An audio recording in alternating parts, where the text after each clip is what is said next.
La capoeira,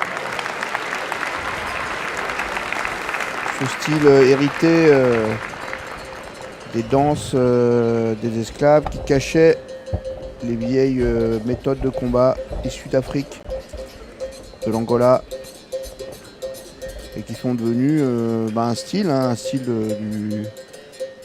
des esclaves en fuite, des pauvres, dans le Brésil du 19e siècle, du 18 et du 19e siècle, avec le fameux berimbo. Et sur le tapis, l'association Capoeira Itaparica. La musique, partie intégrante de la capoeira, le berimbo, donc cette calebasse avec une corde, des chants.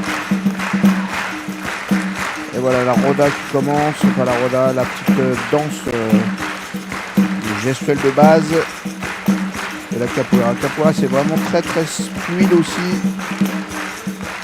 Un rapport en 3 dimensions, on va chercher des appuis avec les mains, on cherche beaucoup l'acrobatie, le contrôle de soi, le contrôle du corps, plus que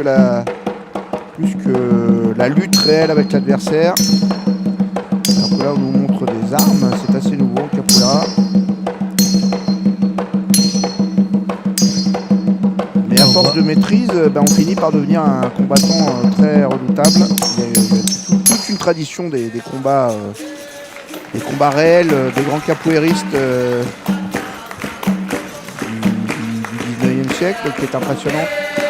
Et lorsque les lames des deux armes s'entrechoquaient, on a vu des étincelles. Oui. Il valait mieux pas se rater et bien maîtriser son arme. Alors voilà la roda, c'est-à-dire ce jeu à deux où on ne cherche pas vraiment à surprendre, mais de temps en temps si, vous avez vu ce petit croche-pied. Et puis on salue et un autre rentre éventuellement avec l'un des deux, ou alors voilà, là c'est la démonstration. Et pendant ce temps-là, tout le monde chante et joue des instruments autour.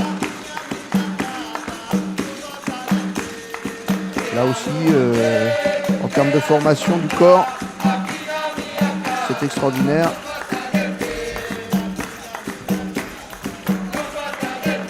Et au-delà du corps d'ailleurs, parce que c'est aussi la musique, c'est aussi la relation aux autres qui est en jeu dans la capoeira, comme dans tous les arts martiaux.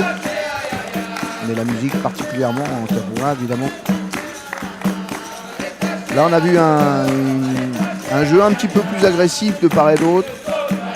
On se regarde pas, on était vraiment dans le combat entre guillemets. Tout ça est assez subtil. Il y a une impression de fluidité et de souplesse assez incroyable. Avec les ceintures qui peuvent aujourd'hui qui donnent les niveaux aussi de pratique. Un peu selon la tradition héritée du Japon.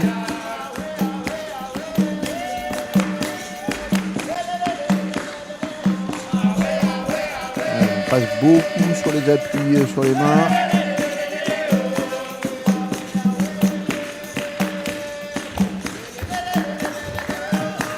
Extrêmement acrobatique aussi la capoeira, dans un genre différent du kung-fu.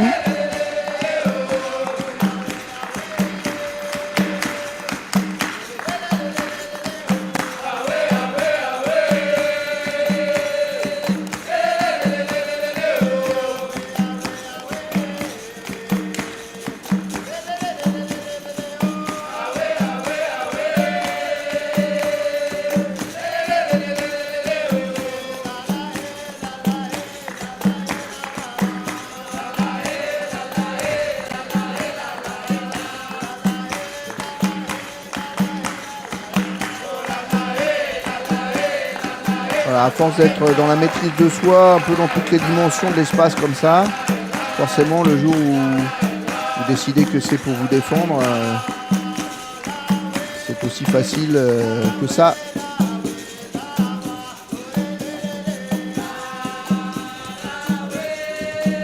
Parfois il faut savoir prendre des chemins de traverse pour aller à l'essentiel. Vous auriez pu applaudir Julien sur cette remarque pertinente. Mais je vois que vous êtes pris par le spectacle des capoeiristes. Ouais, c'est une belle chorégraphie. Avec le chant, hein, c'est les mêmes acteurs que ceux qui vous font la démonstration, hein, qui voilà, sur le côté Oui, absolument. effectuer les chants. Il faut donc aussi des talents de chanteur, mais même pour faire de la Absolument. capoeira. Mon propre fils a fait de la capoeira quand il était très jeune, pendant quelques années. Il a maintenant 28 ans. Il m'a dit vraiment que c'était le début pour lui de quelque chose, notamment à cause de ça, parce que la musique, parce que l'expression de soi